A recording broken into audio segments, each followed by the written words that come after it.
Hi guys, ഞങ്ങൾ സേനാപതിക്ക് പോവാം. ഒരു കല്യാണം കൂടാൻ. ഞായറാഴ്ചയാണ്. വിജനമാണ് റോഡുകൾ എന്ന് വേണേൽ പറയാം. രാവിലെ 8 മണിയോടെ അടുത്താണ് പോകുന്നത്. നല്ല തണുത്ത കാലാവസ്ഥയാണ്. മഴ ഇപ്പോൾ മാറിയതേ ഉള്ളൂ പെയ്ത്. അതിൻ്റെ അവശേഷങ്ങൾ റോഡിൽ കാണാം. നല്ല നനഞ്ഞു കിടക്കുന്നുണ്ട്. നേര്യമംഗലം ടൗണിലേക്ക് ഇറങ്ങുകയാണ് നമ്മൾ. വിജനമാണെന്ന് പറയാം.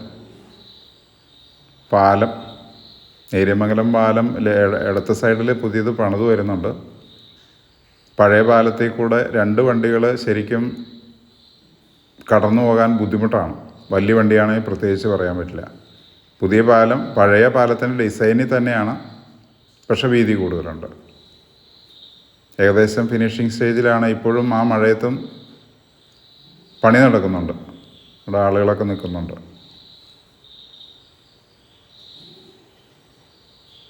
എത്ര പ്രാവശ്യം പോയാലും ചീയപ്പാറ വെള്ളച്ചാട്ടം കാണുമ്പോൾ നിർത്തേണ്ടി വരും.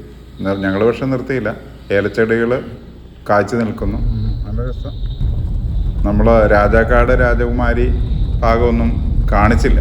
രാജകുമാരി കഴിഞ്ഞിട്ട് സേനാപതിയിലേക്ക് പോകുന്ന ഒരു ഗാർഡ് റോഡിയുടെ ടേൺ എടുത്തു. ഗൂഗിളമ്മയുടെ ഓരോ പണികൾ ഇടത്ത് സൈഡിൽ വലത്ത് സൈഡിലും 2 സൈഡിലും ഏലച്ചെടികൾ നട്ടുപിടിപ്പിച്ചേക്കുക. ഉണ്ടോ? 2 സൈഡിലും റിസോർട്ടുകൾ പണിത് വെച്ചിട്ടുണ്ട്. വീതി കുറഞ്ഞ കെട്ടിടങ്ങളാണ്, വലിയ കെട്ടിടങ്ങളൊന്നുമല്ല. പക്ഷെ അതിനകത്ത് ആൾ താമസമുള്ളതായിട്ടൊന്നും കാണുന്നില്ല. വെറുതെ കുറേ ആൾക്കാരുടെ ഇൻവെസ്റ്റ്മെൻ്റ് അവിടെ പോയി. എന്തായാലും നല്ലൊരു ഭംഗി. മഴക്കാലത്താണ് ഹൈ റേഞ്ച് കാണാൻ നല്ല രസം. പക്ഷെ മണ്ണിടിച്ചിലിൻ്റെയും വെള്ളപ്പൊക്കത്തിൻ്റെയും ഒക്കെ പ്രശ്നങ്ങൾ ഇല്ലെങ്കിൽ മഴക്കാലം തന്നെയാണ് ഏറ്റവും നല്ലത്. അവിടെ ഒരു കൾവർട്ട് പണി നടക്കുന്നുണ്ട്, ഏകദേശം പൂർത്തിയായി. താഴെ ഒരു ഗർത്തമാണ്. ആ ഗർത്തത്തിലും അവിടെയും ഏലച്ചെടികൾ നിൽക്കുന്നുണ്ട്. മരങ്ങൾ അവിടെയായി ചോല ഇല്ലാത്ത രീതിയിൽ വെട്ടി ഒതുക്കി നിർത്തിയിട്ടുണ്ട്. സേനാപതി എത്തി. എല്ലാവർക്കും നന്ദി ഈ കാഴ്ചകൾ കണ്ടതിന്.